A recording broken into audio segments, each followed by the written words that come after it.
Your film is now ready to be shown.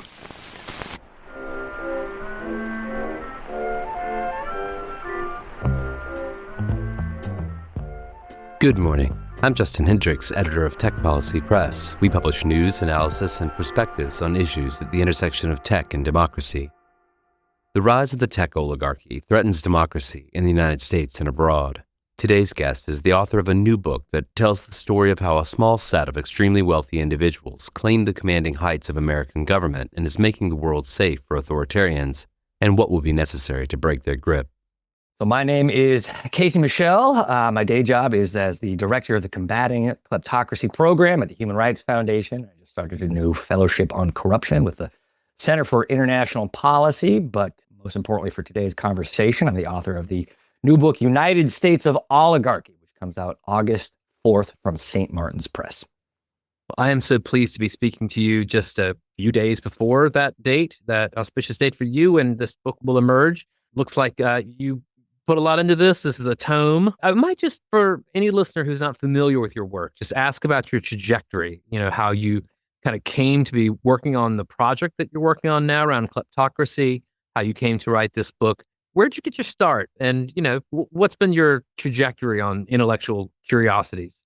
So it's a very long, convoluted story, but the kind of elevator pitch of it all is I was fortunate enough to be a Peace Corps volunteer about 1,000 years ago when I was a much younger man. And I lived and worked in the country of Kazakhstan, which is a wonderful time, as an English teacher. But while I was there, that was my first time living and working under what we would now recognize as a kleptocratic dictatorship. And even though I wasn't covering politics at the time, I was still able to see the kind of on-the-ground effects of what that looks like when a small number of extremely powerful and wealthy people are able to take over a government. I certainly never thought it would be quite as relevant of an experience as it is now, but that's the way the world works. I came back to the States. I got a master's degree at Columbia University in Russian and post-Soviet studies.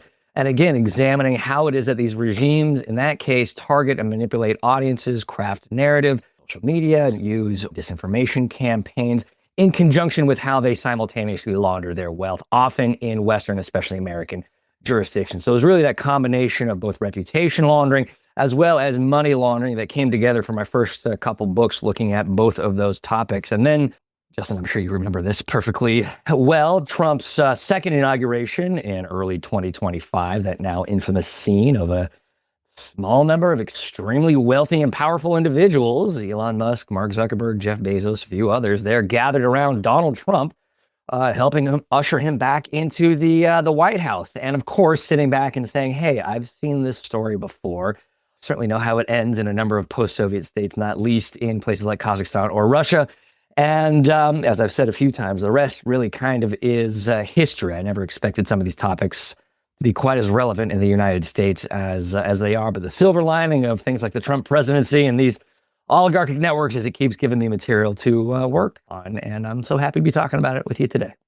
You start in the prologue introduction to the book, with that scene at the inauguration. And I think every Tech Policy Press listener is well familiar. They can probably picture it in their head. Goodness knows we used images of those individuals at the White House and the rotunda, at the various events that took place at the inauguration that day on so many different pieces that we published on, tech's rising influence in Washington on the Trump administration. But maybe I'll just ask you, kind of what makes this different from some of those other oligarchies you've looked at, whether it's, financial or maybe fossil fuel or, other types of kind of rich people who've sought to bend government's will to their own. What's different about these tech oligarchs? And why is it now that we're actually talking about oligarchy? I mean, look, I think as the book goes into detail, the term oligarch or oligarchy it's a contested term already. We have Aristotle to thank for that thousands of years ago, who first popularized the term. And generally, it's been taken to mean quite literally the rule of the few. That's what it, if you break it down to its root structure, actually means. But as Aristotle defined it as well, it's also the rule not just of the few, not just you or me and a few others if we end up running a country someday, which who knows? We'll see where our careers take us. But it's also about the wealth attached to those individuals. They have to be as well the wealthiest cohort, the wealthiest number of individuals in a state or a nation or an empire that are also controlling a state's direction. And they don't have to specifically be in that position. They don't have to be president or prime minister. They can be the kind of power or at least financing behind the throne. So anyways, That's a lot of throat clearing about what oligarchy is, how it's generally been defined, and certainly how we've begun kind of re-understanding it in the 2020s in the United States of America. Because as you just mentioned, we've had wealthy individuals, we've had wealthy families, certainly throughout American history. You go back to the Gilded Age and the so-called tycoons or robber barons, whatever term you'd like to use. The Carnegies, the Vanderbilts, the Rockefellers, those were absolutely similar and maybe even comparable figures to what we have right now. But one of the key differentials, there's a few key differentials, but one of them is that for as much as we look back to the Gilded Age as the one thing that resembles most clearly what we're going through right now, for as wealthy as the Rockefellers and the Vanderbilts and the Carnegies were, they had relative pocket change to what we're talking about right now. John D. Rockefeller died with about $30 billion or so, the modern equivalent, which is probably more money than I'll ever see. But if you compare it to a Bezos or a Zuckerberg, or especially a Musk, who, of course, was just a few weeks ago declared the world's first trillionaire, we're talking about relative pennies on the dollar. So yes, even though we had wealthy tycoons, or as you can describe them, oligarchs in the late 19th, early 20th century, what we're talking about now is magnitudes more. It's one of scope and of scale. That's one of the key differentiating factors. Of course, there are other differentiating factors. One, the proliferation, which I've written about elsewhere, proliferation of financial secrecy tools and vehicles, the ease of moving money with the click of a button and to be able to anonymize that wealth in a matter of seconds or microseconds is something that those individuals didn't have during the Gilded Age, as well as the kind of the internationalization of these offshore networks as well. They did not have access to the speed, the scope, the scale, and the access of all of these offshore and financial secrecy tools. And again, we could talk about more things. Talk about campaign finance collapse. We can talk about the actual status of wealth inequality in this country right now. But those are the two big things, right? We're talking about the actual magnitude of the wealth housed by those individuals and the ease of access they have to anonymize that wealth with the click of a button. Those are two of the key differences that we see now in the 2020s. I want to talk a little bit about, some of the specific individuals and the kind of mentality, the ideologies that you see kind of coursing through them. We spent a lot of time on this podcast talking about Elon Musk. And of course, we just had recently Ben Turnoff and Clinton Slobodian on their book, Muskism. Yeah. We talked a lot about, Doge. We've talked a lot about his influence generally. But there are other characters, that you spend time focusing on. Jared Kushner is one of them. His relationship with Steve Witkoff and various negotiations they've engaged in across the world. Peter Thiel. There are other individuals here. I don't know, when you kind of step back from this cadre of individuals, the oligarchs as you identify them, this idea of we own everything, this idea that we are the folks at the commanding heights, moving the chess pieces. What kind of combines their worldview? Well, look, you see this most especially, or at least most explicitly, when figures like Thiel, of course, go back to that kind of infamous essay they wrote back in 2009, talking about how freedom and democracy are not compatible. But even beyond that, I didn't mention Curtis Yarvin as this kind of ideological underpinning of much of this. It's not just Yarvin, it's plenty of these other kind of hangers-on who are trying to convince their wealthiest benefactors that those are the select few. Those are the chosen few that have by right, not just of their intellect, but also by right of their wealth. This is something other oligarchy scholars have talked about. By right of that wealth, they should be able to dominate a political landscape and even beyond that, dominate a country in and of itself. Even again, if they are not specifically the ones as president or as prime minister, they are the ones because of their genius, because of the size of their pocketbook, and because of what they are willing to do. Right? It's kind of this great man theme of history that we see emerge for so many of these oligarchic castes throughout history, and certainly now that we are seeing in the 2020s among these figures as well. This disdain for the kind of hoi polloi, this disdain for the average person, the average American, and this disdain for democracy as an excuse for plutocracy, as an excuse, of course, for oligarchy, but eventually as an excuse for authoritarianism and tyranny outright. And of course, the kind of knock-on effects of that being everything from imperial expansion. The book goes into talking about how some of these figures are behind the push for Greenland or even Canadian annexation, to warfare and everything that flows thereof, right? Everything that follows the kind of grasping at and steering of policy for the benefit of a select few rather than for the democratic majority without any kind of democratic checks and balances whatsoever. I mean, without sounding too much like a Cassandra over here, right? This is about the death of democracy for the benefit of a small number of select few who want to use their wealth for whatever it is they want. So I guess the other thing that kind of comes through in the book, this idea of, kind of turnkey authoritarianism, this sort of thought about, the kind of combination of tech and oligarchy. In this particular instance, it's not just power and wealth and political influence, but also the ability to, install essentially systems that are systems of control. Doge, of course, all of its machinations around bringing different data sets into one big data pool, all the things that we've seen at the Department of Homeland Security and ICE and CBP around use of surveillance technology. I don't know. I mean, seems like another kind of feature of this moment that's particularly different. I mean, I didn't think of, maybe I'm wrong, you'll correct me on this. I didn't think of the kind of the Rockefellers as, being quite so bought into a sort of surveillance economy in the same way. And in terms of a surveillance economy, certainly not with the tech that's available now. I mean, there's some overlap in terms of the discrepancy between these oligarchic figures and how they viewed labor writ large. That is to say, the kind of broader swath of Americans. Of course, we haven't yet seen, thankfully, the kind of labor massacres and true violence that we saw under the Rockefellers, the Carnegies, or the Vanderbilts of the late 19th and early 20th century. But that's not to say that that can't happen at some point in the future. We are at the step, however, of this significant, truly unprecedented, as you did mention, expansion of surveillance technology. And again, this ties into the ease of access, the click of a button. Of course, we haven't even discussed the kind of frontiers of AI and what that might be able to present to some of these figures. And I should also mention the unprecedented nature of simply the corruption, the openness to, the familiarity with, and the expansion of corruption surrounding Donald Trump. For as corrupt as figures like, Warren G. Harding were at the time, or, even the Benjamin Harrison administration of the early 1890s,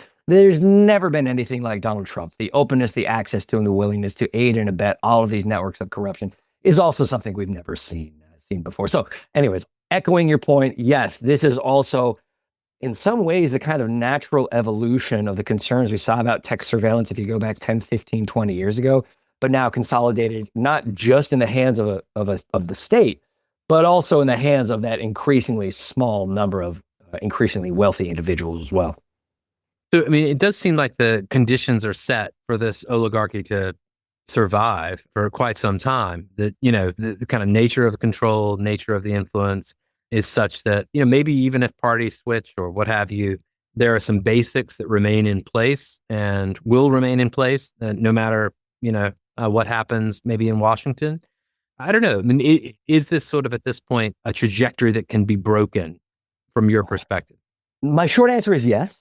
Of course, the longer answer is going to take very much a, for lack of a better phrase, whole of society approach to tackling the networks, the incentives, the policies, and of course, the individuals that we're talking about right now. One of the things that without spoiling too much of the book, one of the things that I tried to do in the book itself is look through a number of periods of American history that, yes, there is no comparison that is one-to-one, but at least have kind of echoes or foreshadowing of what we're going through right now. One of those was the Gilded Age, and the other one was the kind of the Watergate and the post-Watergate era. And looking through the reformist periods that immediately followed those, how the backs of those initial oligarchic castes were broken, and how the was up to that time most corrupt administration in American history, that of Richard Nixon, was swept out of power, and the kind of reforms that were attempted.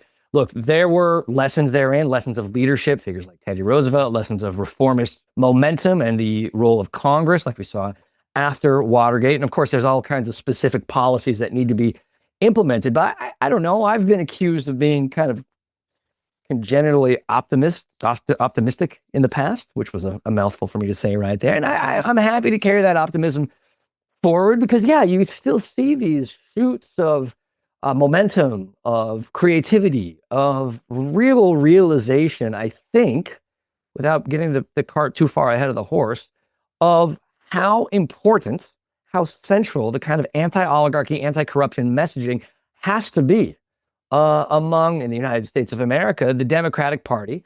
And we've already seen how that messaging, how those campaign planks can work, not just in the U.S., but abroad, right? Think of the Hungarian elections of a few months ago. Corruption was front and center. Concerns about oligarchy, front and center in finally evicting Viktor Orban.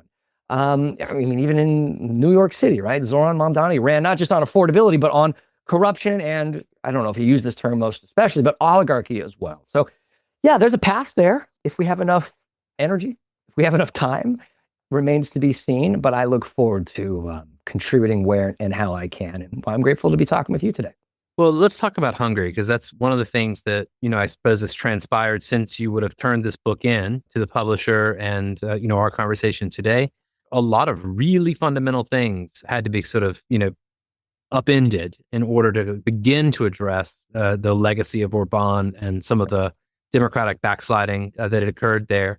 Do you, I don't know, get the sense that there's a potential pattern where the stars might align? That type of thing could happen in the United States. The sort of new oligarchy, the tech oligarchy, could potentially be brought to heel. Again, the short answer is yes. And if it can happen in Hungary, which was further down, even further down the path of authoritarianism and kind of oligarchic consolidation than the U.S. currently is right now, then yes, it can happen in the United States of America. I mean, I think it was telling that the Viktor Orban regime, which had been in power for 15, 16 years, had ended up placing, again, at the feet of its opponents, the topic of corruption and oligarchic control. Because, again, the end state of all of these networks, of the increasing pooling of all of that wealth in the hands of a select few, and then the usage of public policy for those select few, is just the general degradation of day-to-day living, right? Life gets nastier, gets more brutish, gets shorter for the broad population. And at a certain point, that ends up breaking in favor of those who are opposed to that regime, those who are opposed to those networks. And I don't know if we'll see a single figurehead like we saw with Peter Magyar, who was the opponent of Orban. I don't know who that would be in the United States of America. And I don't know if they would come, in the Hungarian case. He came from, generally speaking, the center right. It would be like if Mitt Romney came and ran on this anti-corruption platform as maybe not a Democrat, but maybe an independent. I don't know what quite that would look like in the United States, but absolutely there are lessons. I saw Just Security just had an article go up specifically on the anti-corruption lessons out of Hungary. And this is, again, look back past Hungary a few years, right? Go back to 2013, 2014 in Ukraine. Go back to the Arab Spring.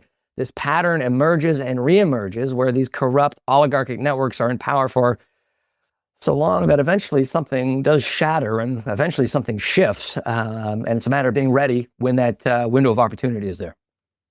So what are the tools that we need to kind of reinvest in or double down on? I mean, you talk about anti-corruption, anti-kleptocracy as, national security. You point to some of the steps that the Biden administration was taking to try to address some of the anti-corruption questions. You talk about some of the tools that, were being brought to bear. But what are the kind of legal policy tools that we can bring to bear at the moment? Which ones need to be strengthened? Well, right now, there's a number of policies that Trump, in his kind of malign genius, has realized you don't actually have to repeal. You can just announce that you're not going to be enforcing, which is, of course, in opposition to his constitutional oath to uphold all the laws that Congress passes. But there are a number of things that are still on the books that a future administration could absolutely implement. We had these task forces that were created by the Biden administration to specifically target these kind of oligarchic and kleptocratic networks. Those can be reinstated. You have funding gutted for things like the IRS and these new efforts to target ultra high net worth individuals. Those can be reinstated. You have laws on the books, things like the Foreign Corrupt Practices Act, which was one of the main this is the real bedrock of American anti-corruption policy for the last half century that Trump has simply announced they will not enforce.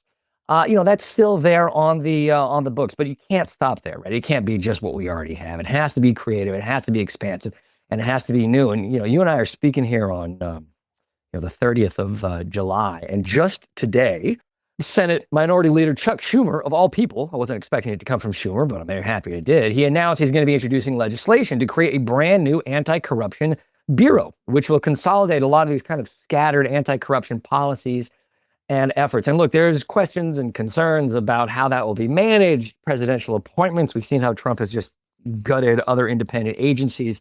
But the fact is that this is at least a shot across the bow and a sign of the kind of creativity and momentum that we're seeing on the Democratic side right now to place anti-corruption front and center for both the midterms, of course, but also looking further to 2028. And so it's wonderful to see. And I will say the additional element of that proposal is it also links to campaign finance, because as much as, and I have plenty of conversations about anti-corruption policy, but a lot of that kind of tends to stay in I don't know, and how we traditionally understand bribery, how we traditionally understand underhanded or even illegal mechanisms and strategies, and it leaves things like campaign finance to the side. You've, I'm sure, heard plenty of times the phrase legalized bribery to describe American politics, and that is absolutely over the last, you could say, half century. You could certainly say over the last 15, 16 years since the Citizens United ruling, absolutely what we've seen in the U.S. You can't have anti-corruption reform without also having campaign finance reform. Those are two sides of the same coin. I want to also just ask you about, crypto policy. I mean, thinking about the alignment of tech oligarchs around Trump. One of the motivations for folks like a Mark Andreessen was anger over Biden administration crypto policy. And when we look at Trump and we look at the maybe most egregious examples of corruption in the last few months, the billions that have been made by the Trump family, they revolve around crypto on some level, in addition to other areas. But crypto seems sort of central to the oligarchy, as you've already said. I don't know, what needs to happen on crypto? Well, look, on the one hand, this is a tale as old as, maybe not time itself, but at least as old as American politics, of a certain industry being concerned about regulations that would impact its bottom line and, of course, increase just general bureaucratic oversight of it. This is something we saw in the banking industry decades ago. This is something we have seen, of course, in the private equity and the hedge fund sector in recent years, and I'm not at all surprised. This is something we're seeing out of the crypto industry in and of itself. And of course, this is also something you see out of the prediction market industry, which is this other kind of emergent area of Polymarket and Kalshi, so on and so forth. Of course, the flip side of that is that it is crypto. It's not, the landscaping industry. It's not the aerospace industry. This is a tool that is specifically geared toward moving finance, not only with the click of a button, but doing so with as much anonymity as you could possibly ask for. And again, it's no surprise to me, not only that you have these domestic figures like Andreessen, seeing just how open the administration is for something like this, but also this is where it intersects with foreign interests as well. And you just talked a few moments ago, Justin, about how the Trump family is enriching itself. It's not just from domestic parties. It's also from regimes like the United Arab Emirates, which has poured, I don't remember what the top line number was, hundreds of millions, billions of dollars into Trump family investments via crypto. And of course, that impacts directly national security concerns, because what do you know? The UAE is now simultaneously receiving all of these high-end chips that national security experts were extraordinarily concerned about. And this is only one example that we know of, I'm sure, many others that are ongoing right now. So no, the crypto industry has been having an absolute field day, and there has to be, moving forward, increased regulation, increased transparency, maybe even especially on that industry above the others that have emerged in recent years. Let's say there is a kind of change of government in November after the midterm elections. There's subpoena power in a different party. What kinds of first agenda items would you suggest should be the target of congressional oversight to begin to kind of unravel some of this? Right. So if we're talking about 2026 through 2028, of course, the Dems are not going to be in the White House. They will be on Congress, theoretically controlling the House and potentially the Senate as well. So they're not going to be passing any legislation. And of course, then these executive level regulations are going to be implemented anytime soon. In my opinion, I think one of the places, both in terms of gaining access to insight to the profiteering of the presidency and the corruption of the White House and how that intersects with these private interests as well as with foreign interests, and in addition to being a great political benefit and boon, is why don't you start by putting the children of some of these figures in focus first and foremost. You got Don Jr., you got Eric Trump, both of whom have had net worths that have skyrocketed over the past few years. Of course, many of them at the center, not only of things like crypto, but defense procurement and other investments. Even with Eric Trump bragging about it openly on television, his connections with the administration.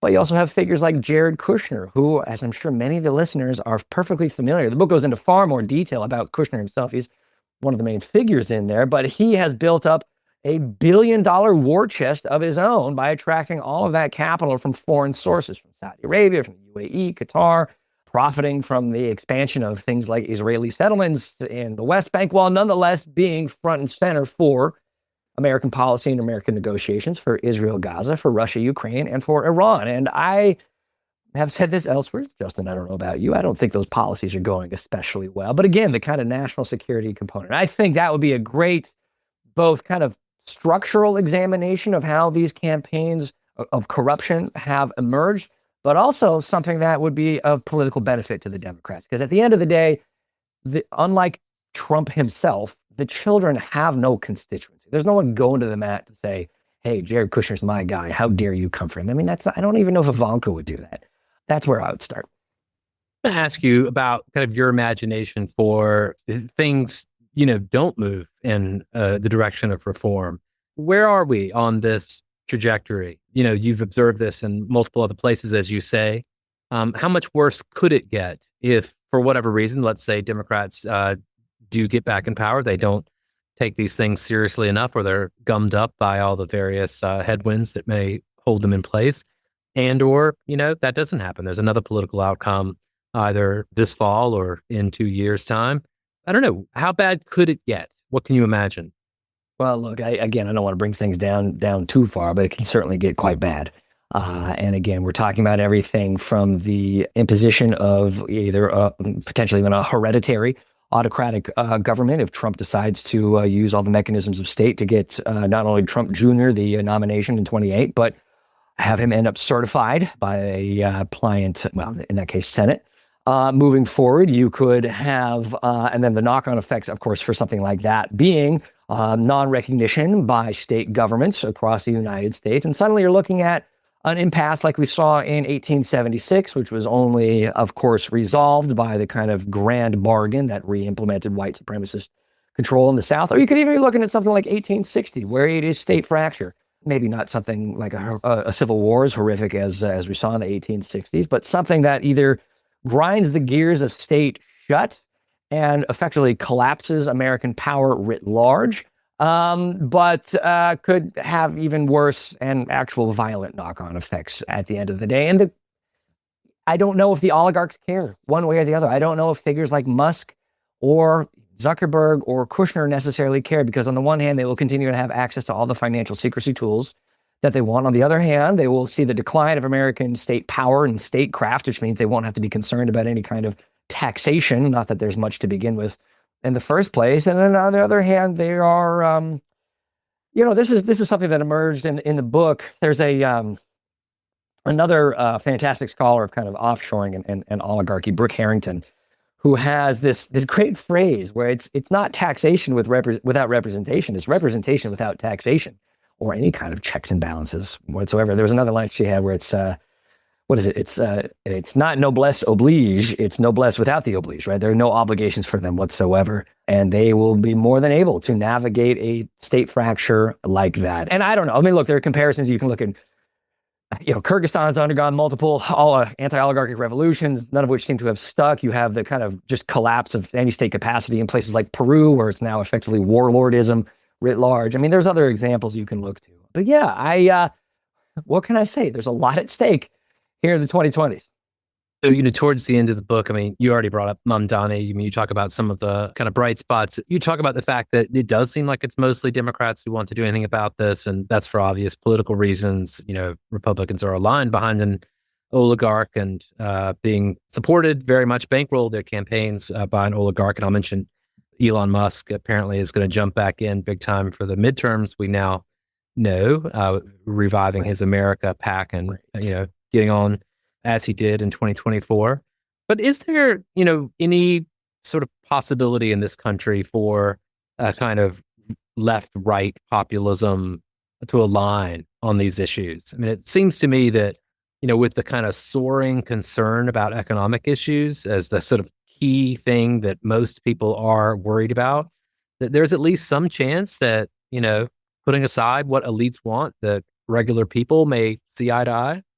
Yeah, look, there is the possibility of it. Absolutely, right? There was this bipartisan housing bill that passed just a couple of days ago. Trump refused to be there for the signing ceremony, but it was still, an indication that there can be progress made when the demand is there. And of course, that dovetails from the kind of affordability agenda that figures like Mayor Mamdani are putting front and center. I will say, yes, I think having covered the anti-corruption space for as long as I have, and I'm significantly older than I am now when I first started, I've always been surprised by the fact that whether it was the first real burst of anti-money laundering reform in the early 2000s, or even progress that we saw in the early 2020s with the passage most recently of the Shell Company legislation, the Corporate Transparency Act, these all seem to happen, the major ones seem to happen on a bipartisan basis. They almost require bipartisan buy-in. Much of that has to do with, on the Republican side, concerns about national security and how things like the openness of the American financial sector and the availability of American shell companies are being taken advantage of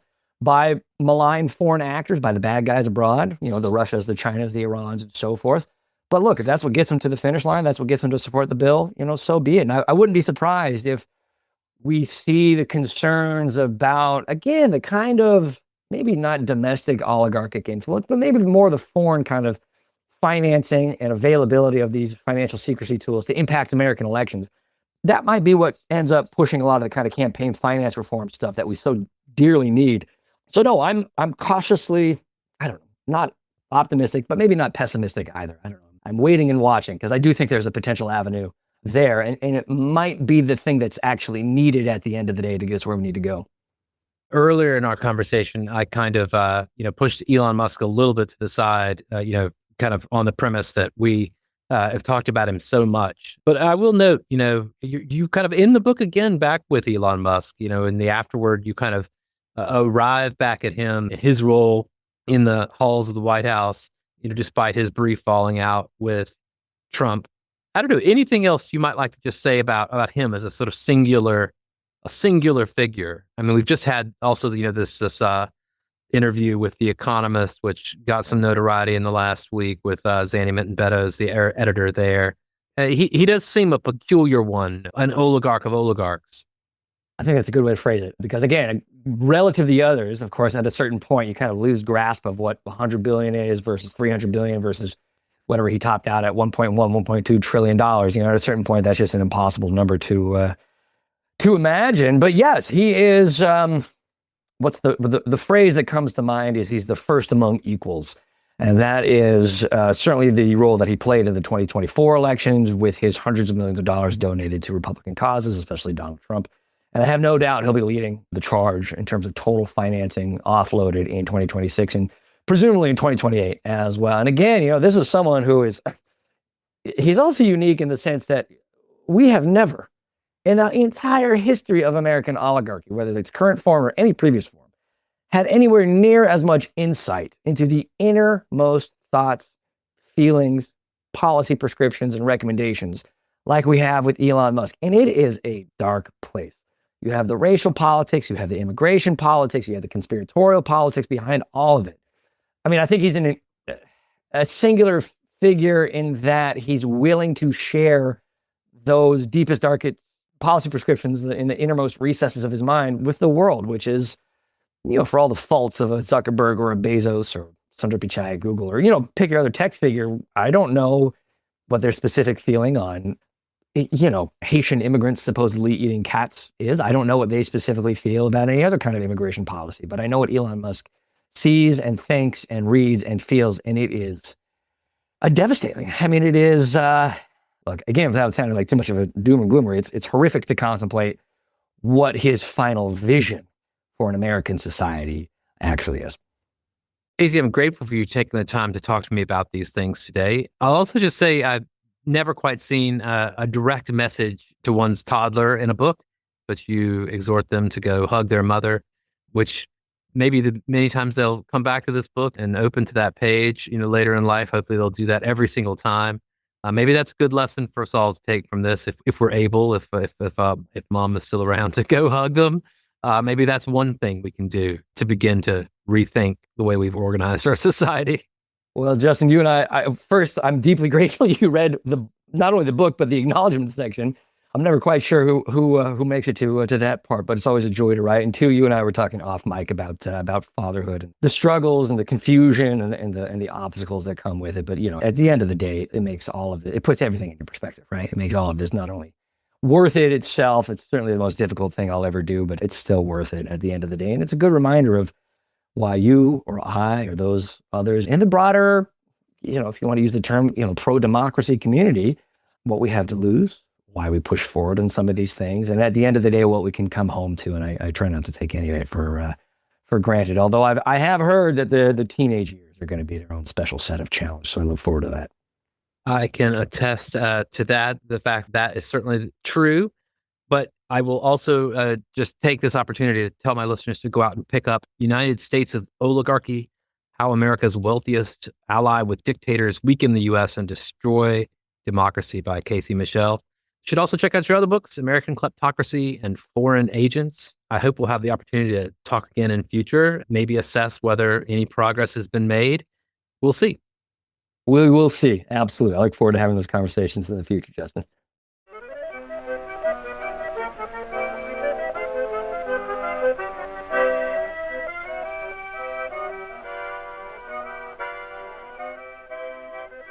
That's it for this episode. I hope you'll send your feedback. You can write to me at justin@techpolicy.press. Thanks to my guest, thanks to my co-founder, Brian Jones, and thank you for listening.